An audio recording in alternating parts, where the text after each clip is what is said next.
Hello. Topic है double entry system. Double entry system का मतलब क्या है? एक ट्रांजैक्शन की दो side entry. Double entry system का दूसरा नाम क्या दे रखा था कि ट्रेडिशनल अप्रोच, या फिर बोल सकते हैं इंग्लिश सिस्टम। ट्रेडिशनल अप्रोच दे दिया जाए या इंग्लिश सिस्टम दे दिया जाए, दोनों का मतलब एक ही है। डबल एंट्री सिस्टम के बेस पे बुक्स ऑफ अकाउंट को प्रिपेयर करना है। देखो, फादर ऑफ अकाउंटिंग कौन है? फादर ऑफ अकाउंटिंग किसको कहा जाता है? लुकास पेसियोली को। किसको कहा जाता है? Lucas Pacioli. लुकास पेसियोली ने एक पुस्तक लिखी थी, एक बुक लिखी थी। उस बुक में इन्होंने एक ट्रांजैक्शन के दो पहलू होते हैं, हर एक ट्रांजैक्शन के कम से कम दो अकाउंट को इफेक्ट करती है, इस चीज का एक्सप्लेन उन्होंने अपनी बुक में किया था। यानी डबल एंट्री सिस्टम के फादर हम किसको बोल सकते हैं? लुकास पेसियोली को बोल सकते हैं। फादर ऑफ अकाउंटिंग कौन है? Lucas Pacioli. इनकी बुक में किसका एक्सप्लेन हुआ था? एक ट्रांजैक्शन के दो इफेक्ट होते हैं, कम से कम दो इम्पैक्ट होते हैं। एक साइड डेबिट उतनी ही अमाउंट से, दूसरा अकाउंट क्रेडिट। तो बुक में डबल एंट्री सिस्टम के रूल को डिस्क्राइब किसने किया था? लुकास पेसियोली ने अपनी पुस्तक में डिस्क्राइब किया गया। इस पुस्तक का जो इन्होंने लुकास पेसियोली ने जो पुस्तक लिखी थी, इसको इंग्लिश में किसने लिखा था? हिंदी में नहीं, यहाँ पे लिखा था इंग्लिश में। इंग्लिश में अनुवाद किसने किया था? 1544 के अंदर हुज ओल्ड कैशल, ये किसी पर्सन का नाम है, हुज ओल्ड कैशल ने किया था। इस बुक का इंग्लिश के अंदर ट्रांसलेशन किया था। तो पूछा जा सकता है कि लुकास पेसियोली ने जो पुस्तक लिखी थी, जो बुक लिखी थी, जिसमें डबल एंट्री सिस्टम को एक्सप्लेन किया हुआ था, यानी एक ट्रांजेक्शन के एटलीस्ट दो इम्पैक्ट होते हैं, दो साइड इफेक्ट डालती है, उसका इंग्लिश में ट्रांसलेशन किसने किया था? हुज ओल्ड कैशल ने 1554 के अंदर उसको इंग्लिश में ट्रांसलेट किया था। एक है 1785 के अंदर एक पर्सन है एडवर्ड जोन्स। एडवर्ड जोन्स की एक बुक थी English system of book keeping. ये मोस्ट इंपोर्टेंट बुक है इनकी, और इस बुक के बेस पर क्या किया जाता है? बुक कीपिंग की जाती है। एट प्रेजेंट पूरे वर्ल्ड के अंदर ये बुक काफी फेमस है। कौन सी? English system of book keeping. किसने लिखी थी? एडवर्ड जोन्स ने 1785 में लिखी थी। देखो, नेक्स्ट अपना meaning of double entry system. अब देखो यहाँ क्या है? Double entry. इसका मतलब ये नहीं है कि एक ट्रांजेक्शन की दो एंट्री करनी है, नहीं। एक ट्रांजेक्शन कम से कम दो अकाउंट को इफेक्ट करती है। एक ट्रांजेक्शन कम से कम दो अकाउंट को एक साथ इफेक्ट करती है। जितनी अमाउंट से एक अकाउंट को डेबिट किया जाएगा, उतनी ही अमाउंट से दूसरे अकाउंट को क्रेडिट भी किया जाएगा। तो देखो लिखा हुआ है every debit has a credit. अगर एक ट्रांजेक्शन से एक अकाउंट को डेबिट किया है ना, उतनी ही अमाउंट से दूसरे अकाउंट को क्रेडिट करना होगा। अगर किसी ट्रांजेक्शन से एक अकाउंट को क्रेडिट किया है, उतनी ही अमाउंट से दूसरे अकाउंट को डेबिट करना होगा। यानी every debit has a credit and every credit has a debit. उसके बाद principle of double entry system. Double entry system के कुछ प्रिंसिपल्स हैं। फर्स्ट ऑफ ऑल, दो अकाउंट को एक साथ इम्पैक्ट करता है, कम से कम दो अकाउंट को एक साथ इम्पैक्ट करता है। सेकंड, पर्सनल और इम्पर्सनल अकाउंट दोनों को कंसीडर करता है ये। अभी कौन से पर्सनल अकाउंट है, कौन से इम्पर्सनल अकाउंट है, ये अभी अपन आगे देखेंगे। लेकिन पर्सनल हो या इम्पर्सनल अकाउंट, दोनों को कंसीडर करता है कौन सा? Double entry system. चाहे पर्सनल अकाउंट हो चाहे इम्पर्सनल अकाउंट हो, दोनों को ही डबल एंट्री सिस्टम के बेस मानकर एंट्री की जाती है। अकाउंटिंग बेस्ड ऑन रूल, ये जो डबल एंट्री सिस्टम के अंदर कुछ रूल डिस्क्राइब कर रखे हैं। पर्सनल अकाउंट का रूल है, इम्पर्सनल अकाउंट के रूल है। तो ये क्या है? रियल अकाउंट है, नॉमिनल अकाउंट, इनके अपने अपने रूल हैं। उन रूल के बेस पर बुक्स ऑफ अकाउंट के अंदर एंट्री की जाती है। थर्ड है prepare trial balance. Double entry transaction के बेस पर जो एंट्री की जाती है ना, उन एंट्री के बेस पर हम बाद में क्या करते हैं? लेजर में जाकर अलग अलग अकाउंट प्रिपेयर करते हैं। अकाउंट का बैलेंस निकालकर हम क्या तैयार करते हैं? ट्रायल बैलेंस तैयार करते हैं। और ये ट्रायल बैलेंस क्या होता है? बुक्स ऑफ अकाउंट की arithmetic accuracy, only arithmetic accuracy का सिंबल होता है। अगर ट्रायल बैलेंस का सम बराबर आ रहा है, दोनों साइड का, डेबिट साइड और क्रेडिट साइड का जोड़ बराबर है, इसका मतलब बुक्स क्या है? अर्थमेटिक रूप से क्या है? सही है एकदम, ओनली अर्थमेटिक रूप से। क्योंकि कुछ ट्रांजेक्शन, कुछ एरर ऐसी होती हैं जो ट्रायल बैलेंस से भी फाइंड आउट नहीं होती। तो ट्रायल बैलेंस को हम सिर्फ ट्रायल बैलेंस के थ्रू हम बुक्स की क्या चेक करते हैं, एक्यूरेसी को चेक करते हैं। तो सिर्फ अर्थमेटिक एक्यूरेसी को ही चेक कर सकते हैं हम किसके थ्रू, ट्रायल बैलेंस के थ्रू। हमने क्या पढ़ा, double entry system. First of all किसने दिया, लुकास पेशियोली ने दिया। इनको फादर ऑफ अकाउंटिंग भी बोला जाता है। इनकी बुक्स को इंग्लिश में ट्रांसलेट किसने किया था, हुज ओल्ड कैशल ने किया था। एक पर्सन आया था 1785 में, एडवर्ड जोन्स। उनकी एक पुस्तक दे रखी थी, English system of book keeping, क्योंकि स्टार्टिंग ही यहीं से होती है। जब भी बुक्स ऑफ अकाउंट के अंदर ट्रांजेक्शन को रिकॉर्ड करते हैं तो ट्रांजेक्शन की स्टार्टिंग कहाँ से होती है, बुक कीपिंग से। तो एट प्रेजेंट ये बुक काफी फेमस है। डबल एंट्री सिस्टम का मीनिंग क्या है, एक ट्रांजेक्शन की दो अकाउंट, कम से कम दो अकाउंट को इम्पैक्ट कर रही है। Every debit has a credit, every credit has a debit. इसके कुछ प्रिंसिपल है। फर्स्ट ऑफ ऑल दो अकाउंट को इम्पैक्ट करती है एक ट्रांजेक्शन। सेकंड, चाहे पर्सनल अकाउंट हो चाहे इम्पर्सनल अकाउंट हो, दोनों को कंसीडर करती है। थर्ड, इन्हीं अकाउंटिंग के बेस पर अपन क्या तैयार करते हैं, ट्रायल बैलेंस तैयार करते हैं। और डबल एंट्री सिस्टम कुछ रूल के ऊपर बेस है जो हम अभी पढ़ेंगे।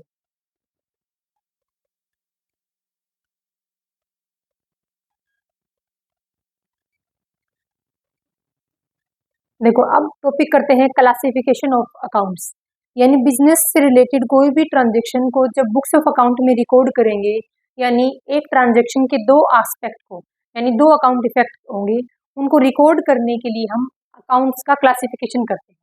अकाउंट को दो कैटेगरी में डिवाइड किया है, एक है पर्सनल अकाउंट और एक होता है इम्पर्सनल अकाउंट। पर्सनल अकाउंट जो किसी पर्सन के नाम से है, जो किसी भी पर्सन के नाम से है, किसी ऑर्गेनाइजेशन के नाम से है, किसी कंपनी के नाम से है, या कोई भी एक अकाउंट सिंगल पर्सन को या एक से ज्यादा पर्सन को डिनोट कर रहा है, वो अकाउंट किस कैटेगरी में आते हैं, पर्सनल अकाउंट की कैटेगरी में। सेकंड है इम्पर्सनल अकाउंट। इम्पर्सनल अकाउंट है जो किसी नेचर, यानी जो पर्सन जिंदा नहीं है, यानी ऐसा नहीं कि मरे हुए पर्सन का अकाउंट बनता है, लेकिन जिसमें लाइव नहीं है, जिसमें जान नहीं है, उस अकाउंट, जैसे एसेट्स अकाउंट है, लाइबिलिटी का अकाउंट है, कैपिटल का अकाउंट, ये सारे कहाँ आएंगे, ये सारे इम्पर्सनल अकाउंट होते हैं। तो देखो फर्स्ट ऑफ ऑल क्या है, पर्सनल अकाउंट। पर्सनल अकाउंट का रूल क्या है, debit the receiver, credit the giver. Personal account का रूल है डेबिट द रिसीवर, जिसको मिल रहा है उसके अकाउंट को डेबिट करो, जो दे रहा है उसके अकाउंट को क्रेडिट करो। सेकंड है इम्पर्सनल अकाउंट को हमने दो पार्ट में कैटेगराइज किया है, पहला है रियल अकाउंट, दूसरा है नॉमिनल अकाउंट। रियल अकाउंट का रूल क्या बोलता है, debit was came in, credit was goes out. Debit was, अगर जिस एसेट्स की वैल्यू बढ़ रही है उसको डेबिट कर दो, जिसकी वैल्यू कम हो रही है उसको क्रेडिट कर दो। रियल अकाउंट के अंदर सभी एसेट्स के अकाउंट आते हैं, एक एसेट्स को छोड़ करके, वो है बैंक अकाउंट, वो हम बाद में पढ़ेंगे। पहले एक बार इनके रूल को देखते हैं। फिर है nominal account, debit all expenses और लॉस और क्रेडिट ऑल इनकम और गेन। अगर एक्सपेंसेस बढ़ रहे हैं तो उनके अकाउंट को डेबिट कर दो, अगर इनकम बढ़ रही है तो उनके अकाउंट को क्या कर दो, क्रेडिट कर दो। इन शॉर्ट एक बार फिर से देखते हैं, हमने अकाउंट को दो पार्ट में क्लासिफाई किया, personal account, impersonal account. Personal account का रूल है debit the receiver, credit the giver. Impersonal account को दो पार्ट में कैटेगराइज किया, real account, nominal account. Real account, debit was came in, credit was goes out, यानी अगर assets आ रही है, अगर पैसा आ रहा है तो क्या करेंगे, उसको डेबिट करेंगे। अगर पैसा जा रहा है, अगर एसेट्स कम हो गई तो उसको क्या कर देंगे, क्रेडिट कर देंगे। नॉमिनल अकाउंट का रूल है डेबिट ऑल एक्सपेंसेस और क्रेडिट ऑल इनकम, यानी अगर एक्सपेंसेस बढ़ रहे हैं तो उनको डेबिट करेंगे, और अगर इनकम बढ़ रही है तो उनको हम क्या करेंगे, क्रेडिट करेंगे। अब देखो पर्सनल अकाउंट को हमने तीन पार्ट में कैटेगराइज किया है, एक है नेचुरल पर्सनल अकाउंट, एक है आर्टिफिशियल पर्सनल अकाउंट, एक है रिप्रेजेंटेटिव पर्सनल अकाउंट। देखो नेचुरल पर्सनल अकाउंट कौन से होते हैं, जो किसी पर्सन के नाम से ओपन किया जाता है, राम का अकाउंट, मोहन का अकाउंट, श्याम का अकाउंट, गीता अकाउंट, सीता का अकाउंट। ये क्या है, नेचुरल पर्सन, यानी इनको देखो नाम दे रखा है नेचुरल पर्सनल अकाउंट, वो पर्सन जो अभी नेचर में है, यानी जो जिंदा है, जिनमें लाइफ है। अगर किसी पर्सन के नाम से खोले गए अकाउंट को अपन क्या बोलते हैं, नेचुरल पर्सनल अकाउंट की कैटेगरी में लेके आते हैं। कैपिटल अकाउंट किसी के नाम से खुलता है, मोहन का कैपिटल अकाउंट है, राम का कैपिटल अकाउंट है। क्रेडिटर्स का कुछ तो नाम होगा, मोहन, राम, श्याम। डेटर्स हैं, गीता, सीता, रीता, कुछ तो नाम होगा। तो यानी जो किसी पर्सन के नाम से ओपन किए हुए अकाउंट को किस कैटेगरी में लेके आते हैं, नेचुरल पर्सनल अकाउंट कैटेगरी। फिर है artificial personal account. Artificial personal account कौन से होते हैं? जो किसी कंपनी, किसी ऑर्गेनाइजेशन, किसी फर्म के नाम से ओपन किए जाते हैं, वो आते हैं आर्टिफिशियल पर्सनल अकाउंट। देखो, कंपनी का नाम, कंपनी में क्या लाइव है? क्या लाइफ है उसमें? क्या जान है? नहीं। यानी आर्टिफिशियल पर्सनल अकाउंट कौन से होते हैं? किसी कंपनी का, किसी ऑर्गेनाइजेशन का, किसी बैंक। देखो मैंने इधर लिखा बैंक अकाउंट। बिजनेस एक अलग एंटिटी है और ओनर क्या है? एक अलग एंटिटी है। हमेशा बिजनेस के पॉइंट ऑफ व्यू से ही बुक्स ऑफ अकाउंट को प्रिपेयर किया जाता है। तो बिजनेस के नाम से बैंक के अंदर अकाउंट ओपन होता है, उसी बैंक अकाउंट के थ्रू क्या होती है? ट्रांजेक्शन होती है। तो आपको देखने में ऐसा लग रहा होगा जैसे हर इंडिविजुअल का क्या होता है? बैंक में अकाउंट है। तो इंडिविजुअल तो क्या है? एक रियल नेचुरल पर्सन है, तो उसको तो हम इस कैटेगरी में लेके आएंगे, बट नहीं, ये पर्सन के नाम से ओपन किया हुआ अकाउंट नहीं है, बल्कि कंपनी के नाम से ओपन किया हुआ अकाउंट है बैंक में। उसी बैंक अकाउंट के नाम से, उसी कंपनी के नाम से ट्रांजेक्शन होती है बिजनेस के अंदर। फिर किसी ऑर्गेनाइजेशन, किसी कंपनी, किसी फर्म के ना अकाउंट होते हैं, वो सारे अकाउंट किस में आते हैं? आर्टिफिशियल पर्सनल अकाउंट में। थर्ड है रिप्रेजेंटेटिव पर्सनल अकाउंट। इस कैटेगरी में वो अकाउंट आते हैं जो किसी सिंगल पर्सन को या फिर ग्रुप ऑफ पर्सन को डिनोट करते हैं। एग्जाम्पल के लिए जैसे मैंने यहाँ से ये छुपा लिया तो आगे आता है सैलरी अकाउंट। सैलरी तो किसी भी इंडिविजुअल पर्सन की भी होती है, लेकिन क्या आउटस्टैंडिंग सैलरी? आउटस्टैंडिंग सैलरी में हो सकता है 10 एम्प्लॉय की सैलरी ऐसी है जो अभी तक पे करनी बाकी है, यानी एक ग्रुप को शो कर रहा है। तो रिप्रेजेंटेटिव पर्सनल अकाउंट में वो अकाउंट आते हैं जो एक पर्सन या फिर ग्रुप ऑफ पर्सन को क्या करते हैं? डिनोट करते हैं। यानी इस ईयर कितनी सैलरी आउटस्टैंडिंग है जो पे करनी बाकी है, किसको? एम्प्लॉय को। Outstanding salary, prepaid salary. अगर इन शॉर्ट बोला जाए ना, तो नॉमिनल अकाउंट, सारे एक्सपेंसेस अकाउंट क्या होते हैं? नॉमिनल अकाउंट होते हैं। अगर उनके आगे प्रीफिक्स या सफिक्स ऐड कर दिया जाए, यानी रेंट अकाउंट और सैलरी अकाउंट क्या एक्सपेंसेस अकाउंट है, अगर इनसे पहले एक्सपेंसेस में सिर्फ नॉमिनल अकाउंट में सिर्फ एक्सपेंसेस को ही नहीं बल्कि इनकम को भी, यानी अगर एक्सपेंसेस और इनकम के आगे, इनकम अकाउंट के आगे अगर प्रीफिक्स और सफिक्स ऐड कर दिया जाए, जैसे आउटस्टैंडिंग सैलरी है, प्रीपेड रेंट है, अक्रूड इनकम है, प्रीपेड इंटरेस्ट है, अगर इनके आगे आउटस्टैंडिंग, प्रीपेड, अक्रूड, अनर्ड, अगर ऐसे वर्ड को यूज कर दिया जाए ना कि इनके आगे, इन एक्सपेंसेस वाले अकाउंट के आगे, तो वो सारे अकाउंट किस कैटेगरी में आएंगे? रिप्रेजेंटेटिव पर्सनल अकाउंट की कैटेगरी में। एक बार फिर से देखते हैं, पर्सनल अकाउंट को 3 कैटेगरी में क्लासिफाई किया। फर्स्ट, नेचुरल पर्सन अकाउंट, जो किसी पर्सन के नाम से ओपन किए जाते हैं, Ram account, Mohan account, Shyam account. Artificial personal account, जो किसी ऑर्गेनाइजेशन, किसी संस्था, किसी कंपनी के नाम से ओपन किए जाते हैं। रिप्रेजेंटेटिव पर्सनल अकाउंट, जो सिंगल पर्सन या ग्रुप ऑफ पर्सन को डिनोट कर रहे हैं, outstanding salary, prepaid rent, accrued income, honoured income, prepaid prepaid interest, ये सारे अकाउंट किसमें आएंगे? रिप्रेजेंटेटिव पर्सनल अकाउंट में। फिर है इम्पर्सनल अकाउंट को हमने 2 पार्ट में कैटेगराइज किया है। पहला है real account, debit was came in, credit was goes out. इसको हमने 2 पार्ट में कैटेगराइज किया। देखो रियल अकाउंट को 2 पार्ट में, एक टेंजिबल रियल अकाउंट, एक इंटेंजिबल रियल अकाउंट। अभी इनको टेंजिबल और इंटेंजिबल के बेस पे क्यों क्लासिफाई किया है? देखो कुछ एसेट्स तो टेंजिबल होती हैं। टेंजिबल एसेट्स वो हैं जिनको अपन देख सकते हैं, छू सकते हैं, जैसे प्लांट है, मशीनरी है, बिल्डिंग है, लैंड। तो ये क्या है? ये सारे अकाउंट किस में आएंगे? टेंजिबल की कैटेगरी में आएंगे। तो इनको बोलेंगे tangible real account. Plant, machinery, stock, furniture सारे किस में आएंगे? Tangible real account. सेकंड दे रखा था इंटेंजिबल रियल अकाउंट। इंटेंजिबल जिनको ना तो छुआ जा सकता है, ऐसी एसेट्स होती हैं इंटेंजिबल एसेट्स जिनको ना तो छू सकते हैं ना देख सकते हैं, जैसे गुडविल है, पेटेंट है, ट्रेडमार्क है, कॉपीराइट है। तो ये सारे, इन सभी एसेट्स के अकाउंट किस में आएंगे? इंटेंजिबल रियल अकाउंट के अंदर आते हैं। एक पॉइंट मोस्ट इंपॉर्टेंट जो ध्यान रखना है, जितनी भी एसेट्स हैं सारी की सारी एसेट्स किस अकाउंट के अंदर आएंगी? रियल अकाउंट का रूल लागू होगा। प्लांट हो, मशीनरी हो, गुडविल हो, पेटेंट हो, ट्रेडमार्क हो, स्टॉक हो, कैश हो, कुछ भी हो, हर एसेट्स के ऊपर रियल अकाउंट का रूल अप्लाई होता है। जैसे मैंने मशीनरी को परचेज किया, मैंने बिल्डिंग को परचेज किया, इस रूल के अकॉर्डिंग एंट्री करेंगे। लेकिन एक एसेट्स क्या है? बैंक। एसेट साइड के अंदर बैंक अकाउंट का बैलेंस शो कर रखा है, बैंक अकाउंट के बैलेंस में 50,000 शो कर रखे हैं, तो बैंक अकाउंट के ऊपर रियल अकाउंट का रूल अप्लीकेबल नहीं होगा, क्योंकि ये क्या है? ये किसी पर्सन के नाम से नहीं बल्कि ऑर्गेनाइजेशन के नाम से ओपन किया हुआ अकाउंट है। और बैंक अकाउंट किस कैटेगरी में जाता है? आर्टिफिशियल पर्सनल अकाउंट की कैटेगरी में। मोस्ट इंपोर्टेंट याद रखना है चीज। नेक्स्ट है नॉमिनल अकाउंट। सभी जितने भी एक्सपेंसेस और इनकम के अकाउंट है सारे किस कैटेगरी के अंदर आते हैं, नॉमिनल अकाउंट बोले जाते हैं। और नॉमिनल अकाउंट का रूल उनके ऊपर अप्लीकेबल होता है। रूल क्या है, डेबिट ऑल एक्सपेंसेस, जितने भी एक्सपेंसेस हैं उनको डेबिट करो और जितनी भी इनकम है उनको क्रेडिट करो। जितने एक्सपेंसेस हैं उनको डेबिट करो, जितनी इनकम है उनको क्रेडिट करो। ऑल एक्सपेंसेस एंड इनकम के अकाउंट किसके अंदर आते हैं, नॉमिनल अकाउंट के अंदर आते हैं, यानी नॉमिनल अकाउंट का रूल उनके ऊपर अप्लीकेबल होता है।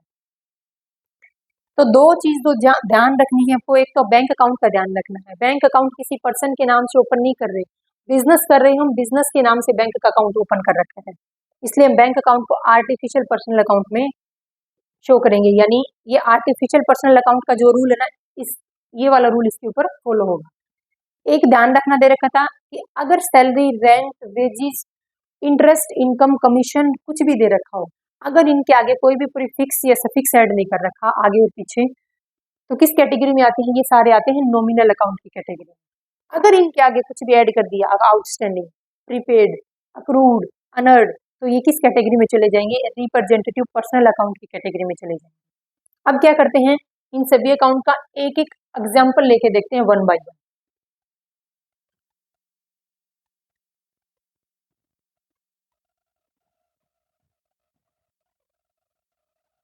अब क्या है, अब इन तीनों अकाउंट को अपन वन बाय वन एग्जाम्पल के साथ समझते हैं। फर्स्ट है पर्सनल अकाउंट, रियल अकाउंट और नॉमिनल अकाउंट।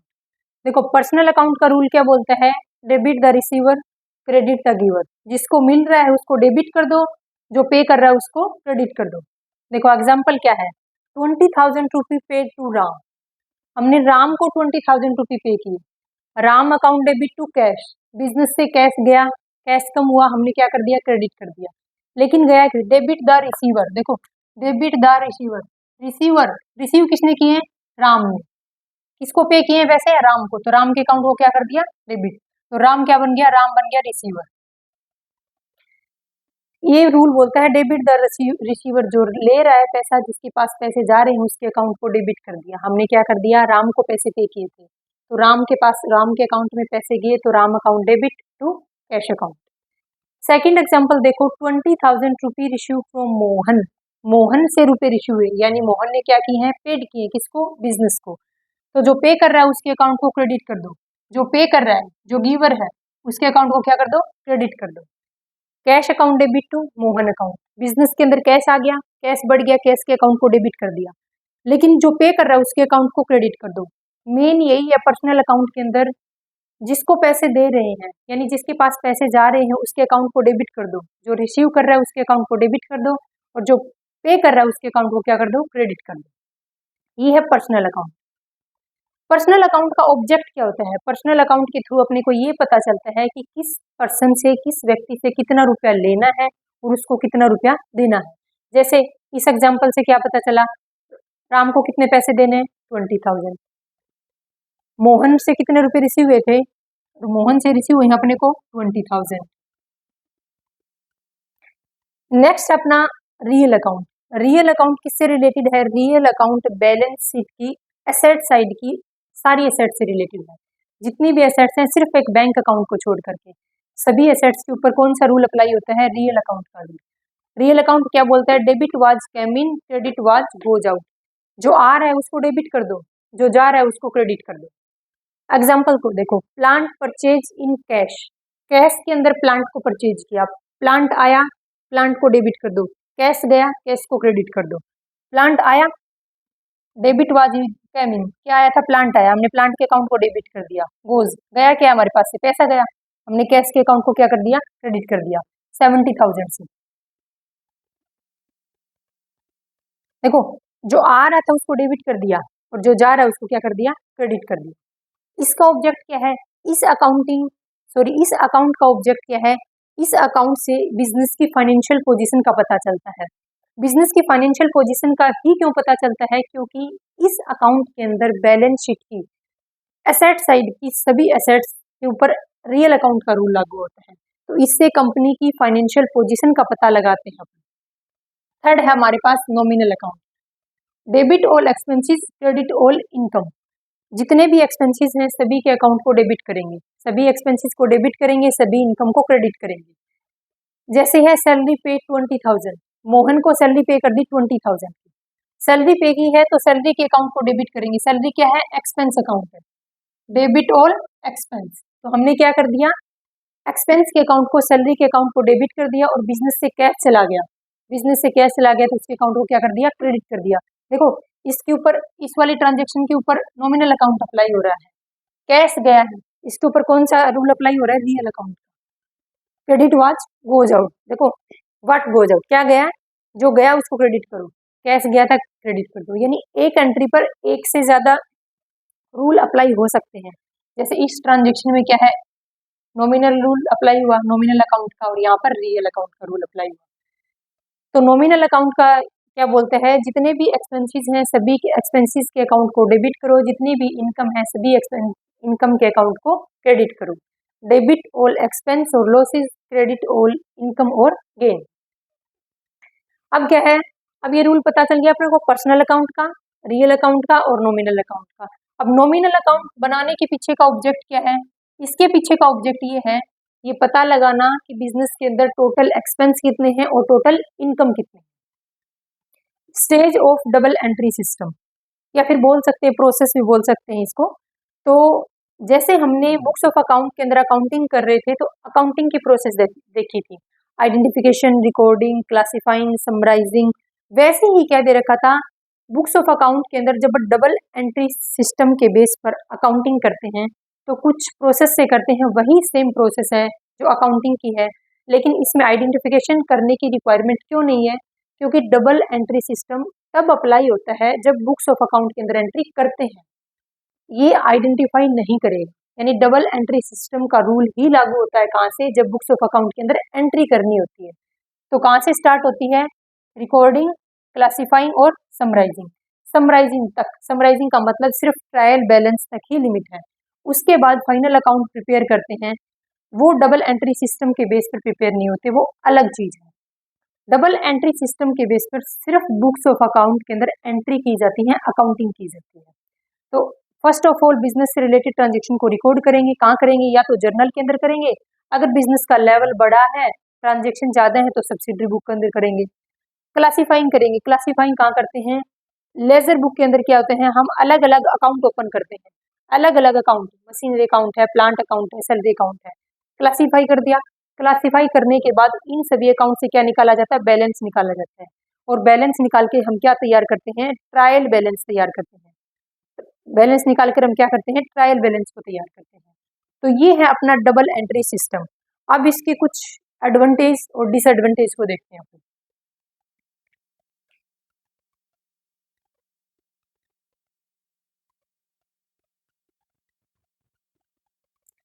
नेक्स्ट टॉपिक अपना advantage of double entry system, यानी डबल एंट्री सिस्टम के बेस पे बुक्स ऑफ अकाउंट को प्रिपेयर करते हैं। ये सिस्टम इतना फेमस क्यों है? क्यों इसी को बेस मानकर डबल एंट्री सिस्टम के बेस पे ही हम बुक्स ऑफ अकाउंट को प्रिपेयर करते हैं? फर्स्ट रीजन दे रखा था कि rule based accounting. Double entry system के अंदर 3 रूल दे रखे हैं, पर्सनल अकाउंट का, रियल अकाउंट का और नॉमिनल अकाउंट का। इन रूल के बेस पर बुक्स ऑफ अकाउंट को प्रिपेयर किया जाता है, जिसके कारण एरर होने की पॉसिबिलिटी ना के बराबर होती है। सेकंड है complete record of transaction. Business से रिलेटेड हर ट्रांजेक्शन के दोनों एस्पेक्ट, हर ट्रांजेक्शन कम से कम 2 अकाउंट को इफेक्ट करती है ना, तो दोनों एस्पेक्ट को बुक्स ऑफ अकाउंट के अंदर क्या किया जाता है? रिकॉर्ड किया जाता है। थर्ड है प्रीपेयर ट्रायल बैलेंस। इन्हीं डबल एंट्री सिस्टम के बेस पर हम क्या करते हैं? जर्नल या सब्सिडरी बुक के अंदर एंट्री करते हैं। देन उसके बाद हम क्या करते हैं? क्लासिफाइंग करते हैं लेजर अकाउंट के अंदर। लेजर से निकाले गए बैलेंस के बेस पर हम क्या तैयार करते हैं? ट्रायल बैलेंस तैयार करते हैं, और ट्रायल बैलेंस के बेस पर हम क्या तैयार करते हैं? फाइनल अकाउंट प्रिपेयर करते हैं। सिर्फ ट्रायल बैलेंस तैयार कर लिया, फाइनल अकाउंट बना लिया, ये ही नहीं होता है, बल्कि डबल एंट्री सिस्टम के बेस पर अपने को अदर इन्फॉर्मेशन भी मिलती है। किस व्यक्ति से कितना रुपया लेना है, कितना रुपया देना है, कंपनी की फाइनेंशियल पोजीशन क्या है, या फिर अदर इन्फॉर्मेशन, क्रेडिटर से रिलेटेड, डेटर से रिलेटेड सभी इन्फॉर्मेशन अपने को टाइम टू टाइम अवेलेबल होती है। किसके? अगर डबल एंट्री सिस्टम के बेस पर बुक्स ऑफ अकाउंट को तैयार करते हैं तो वो ज़्यादा उपयोगी होता है बिजनेस के लिए, क्योंकि उसमें हर एक ट्रांजेक्शन के 2 एस्पेक्ट होते हैं, डेबिट और क्रेडिट, और दोनों एस्पेक्ट को बुक्स ऑफ अकाउंट में रिकॉर्ड किया जाता है। तो इस वजह से क्या है, डबल एंट्री सिस्टम ज़्यादा फेमस है। फर्स्ट है रूल बेस्ड अकाउंटिंग है, second complete record of transaction, third दे रखा था कि इसी के बेस पे हम क्या तैयार करते हैं, ट्रायल बैलेंस, और ट्रायल बैलेंस के बेस पर हम क्या तैयार करते हैं, फाइनल अकाउंट। फाइनल अकाउंट यानी trading and profit and loss account और balance sheet.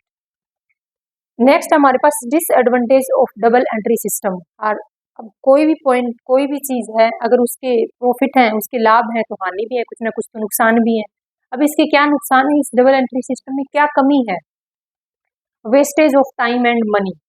First of all देखते हैं कि अगर डबल एंट्री सिस्टम के बेस पर बुक्स ऑफ अकाउंट को तैयार करते हैं तो रूल बेस अकाउंटिंग करनी पड़ती है, जिसके कारण बहुत ज़्यादा टाइम लगता है और मनी भी काफ़ी वेस्ट होती है, तो मनी और टाइम ज़्यादा लगती है अगर डबल एंट्री सिस्टम के बेस पर अपन बुक्स ऑफ अकाउंट को तैयार करते हैं। सेकंड है बेस्ड ऑन रूल। रूल पर बेस्ड होने की वजह से हर कोई पर्सन डबल एंट्री सिस्टम के बेस पर बुक्स ऑफ अकाउंट को प्रिपेयर नहीं कर सकता, क्योंकि हर पर्सन को इतनी नॉलेज नहीं है कि वो डबल एंट्री सिस्टम के बेस पर बुक्स ऑफ अकाउंट को तैयार करे। इसलिए सिर्फ वही पर्सन जिसको रूल की नॉलेज है वही अकाउंटिंग कर सकता है, अदर पर्सन नहीं कर सकता। थर्ड है only arithmetic accuracy. Only arithmetic accuracy क्या बोलती है, बिजनेस में तैयार किए गए अकाउंट्स जो किसको बेस मान के किए हैं, डबल एंट्री सिस्टम को, उनसे निकाले गए जो रिजल्ट होते हैं वो सिर्फ ये बताते हैं, वो सिर्फ अर्थमेटिक एक्यूरेसी को शो करते हैं। अगर कोई ट्रांजेक्शन जर्नल के अंदर लिखना ही भूल गए तो उसमें डबल एंट्री सिस्टम का कोई रोल नहीं। क्यों? क्योंकि हमने स्टार्टिंग में ही उस एंट्री को बुक्स ऑफ अकाउंट में रिकॉर्ड ही नहीं किया, या फिर गलत अमाउंट की एंट्री कर दी, तो भी क्या है, सिर्फ अर्थमेटिक एक्यूरेसी को शो करता है, बाकी एक्यूरेसी उसका कोई मैटर नहीं रखता। क्या? Double entry system. अगर अर्थमेटिक एक्यूरेसी शो कर रहा है लेकिन फिर भी कुछ कुछ एरर रह जाती है बिजनेस के अंदर, जैसे अगर डबल एंट्री सिस्टम के बेस पर बुक्स ऑफ अकाउंट को तैयार किया तो ट्रायल बैलेंस तो इक्वल है दोनों साइड से, ट्रायल बैलेंस का दोनों साइड का जोड़ बराबर है, डेबिट और क्रेडिट, लेकिन फिर भी कुछ कमी रह सकती है। वो क्या है? वो एरर है, error of wrong account.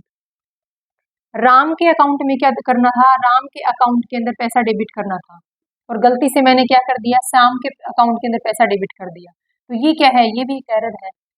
Amount तो डेबिट हुई है, इधर भी डेबिट होनी थी, इधर भी मैंने डेबिट किया, लेकिन राम के बजाय मैंने किसके अकाउंट को डेबिट कर दिया, श्याम के अकाउंट को डेबिट कर दिया।